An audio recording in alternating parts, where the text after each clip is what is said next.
ሐምሌ 10 ቀን 1991 እንደ ፈረንጆቹ አቆጣጠር በዌስት ሎስ አንጀለስ ጎዳናዎች ላይ የተሰማው የጥይት ድምጽ የብዙዎችን ሕይወት ለዘለቄታው የለወጠ ነበር። በዚያች ምሽት በሥራ ቦታው ላይ በጥይት ተመትቶ ሕይወቱ ያለፈው ፈቃደ አሸነ የተባለ ኢትዮጵያዊ ወጣት ነበር። ፈቃደ በስደት ሀገር ጠንክሮ የሚሰራ በማህበረሰቡ ዘንድ የሚወደድና ሰላማዊ ሰው በመሆኑ ድንገተኛ ሞቱ ብዙዎችን ያስደነገጠ ነበር። የፖሊስ የምርመራ መዝገቦች እንደሚጠቁሙት ፈቃደ ከተገደለበት ቅጽበት ጀምሮ ዋናዋ ተጠርጣሪ የቀድሞ ፍቅረኛው ሶፊ ዳዊት ነበረች።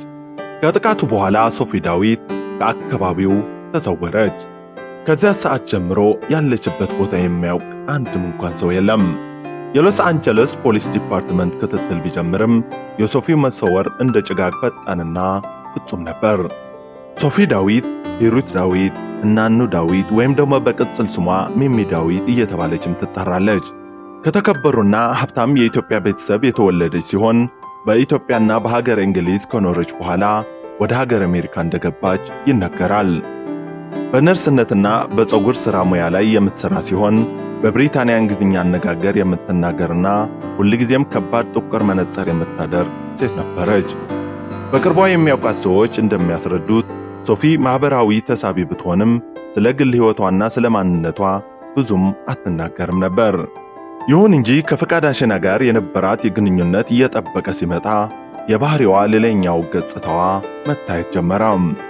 የሎስ አንጀለስ ፖሊስ ዲፓርትመንት መላምቶች እንደሚያሳዩት በሶፊና በፈቃደ መካከል የነበረው ፍቅር ወደ ቁጥጥርና ቅናት ተቀየረም። ፈቃደ ግንኙነታቸውን ለማቋረጥ ሲወስን ሶፊ ይህንን ውሳኔ ልትቀበለው አልቻለችም። ፈቃደ አሸነ ግን ቁጡ ባህሪዋን መቋቋም ሲያቅተው ከሷ ተለይቶ ለብቻው ሕይወቱን መምራት ጀመረም። በመጨረሻም በዚያች አሳዛኝ ምሽት ሶፊ ፈቃደ ወደሚሰራበት ቦታ በመሄድ አነጋገረችው። በመካከላቸው በተፈጠረው እሳት የላሰ ክርክርና ውጥረት ምክንያት ሶፊ በእጇ የያዘችውን ሽጉጥ በመምዘዝ በፈቃደ ላይ ተኮሰች። ፈቃደ በቦታው ሲወድቅ በደም ሲነከር ሶፊ ምንም አይነት ፍንጭ ሳትተው ከአካባቢው ተሰወረች። የሶፊ መሰወር ለፖሊስ ትልቅ ፈተና ሆነ። ምንም አይነት የባንክ እንቅስቃሴ ሳታደርግ መኪናዋን ጥላና ስሟን ቀይራ በመሰወሯ ምርመራው መንገዱ ጠፋበት። ለብዙ ዓመታት ብትፈለግም እንኳን እሷን የሚያውቅ አየሁ የሚል ሰውም ጠፋም።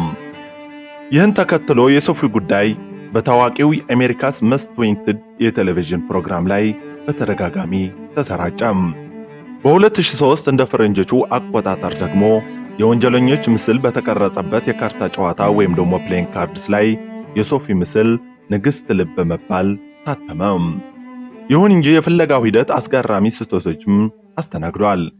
በቴሌቪዥን ድራማው ላይ የሶፊን ገጸ ባህር እንድትወክል የተመረጠችው ተዋናይት ከሶፊ ጋር በጣም ትመሳሰል ስለነበር የሎስ አንጀለስ ፖሊስ እውነተኛ ወንጀለኛ መስሎት በተደጋጋሚ በቁጥጥር ስር አውሏታል።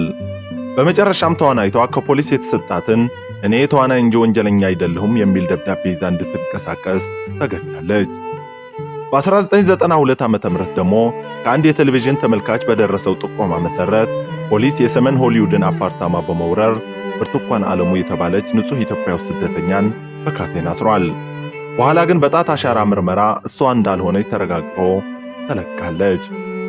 ዛሬም ቢሆን ሶፊ ዳዊት የት እንዳለች የሚያውቅ አንድም እንኳን ሰው የለም። አንዳንዶች በሐሰተኛ ፓስፖርት ሀገር ጥላ እንደወጣች ሲገምቱ፣ ሌሎች ደግሞ ስሟና ገጽታዋን ቀይራ አሜሪካ ውስጥ በምስጢር እየኖረች እንደሆነ ያምናሉ። የፈቃደ አሸነ ሕይወት በወጣትነቱ በዚያች ምሽት ተቀጨም። የሶፊ ዳዊት ታሪክ ግን እስካሁን ምላሽ ያላገኘ የወንጀል እንቆቅልሽ ሆኖ ቀርቷል። ሶፊ ዳዊት አሁን በሕይወት ካለች የ62 ዓመት እንስት ነው የምትሆነው። የተከበራችሁና የተወደዳችሁ የዚህ ቻናል ቤተሰቦች ለዛሬ ይዘንላችሁ የቀረብነው እውነተኛ ታሪክ ይህን ይመስል ነበር። በቀጣይ ይዘንላችሁ እንድንቀርብ የምትፈልጉት እውነተኛ ታሪክ ካለ ጠቁምን፣ በኮሜንት መስጫ ሳጥንም አስቀምጡልን። በቀጣይ በሌላ እውነተኛ ታሪክ እስክንገናኝ ድረስ ቸር ሰንብቱ።